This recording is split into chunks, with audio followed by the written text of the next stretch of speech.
Saudaraku, Malut United berhasil meredam perlawanan Madura United di pekan pertama Liga 1 musim 2024. Pada pekan kedua, Laskar Kiraha bakal melawan tim asal Jawa Timur lagi, yakni Persebaya.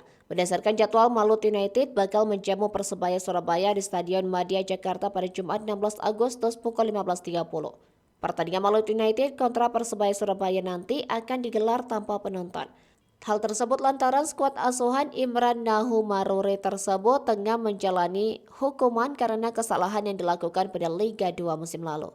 Persebaya kini berada dalam motivasi yang tinggi usai memetik 3 poin perdana melawan PSS Sleman. Malut United wajib waspada atas perlawanan Persebaya.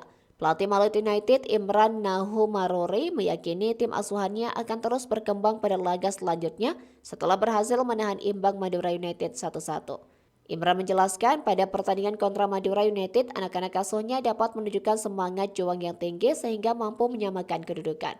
Diketahui sejak akhir babak pertama, Malut United harus bermain dengan 10 orang karena Casio Sket diganjar kartu merah langsung oleh wasit karena melakukan pelanggaran keras kepada Taufik Hidayat. Sempat tertinggal 1 gol dari Madura United akibat eksekusi tendangan penalti Luhinha, Malut United dapat memaksakan hasil imbang berkat gol Tatsuro beberapa menit sebelum pertandingan usai. Imran mengakui torehan 1 poin bukan merupakan hasil yang memuaskan, namun torehan tersebut dapat dijadikan modal penting untuk Laskar Kiraha dalam menyambut pertandingan selanjutnya. Torehan 1 poin ini membuat Malut United menempati peringkat ke-8 klasmen sementara Liga 1 Indonesia 2024-2025.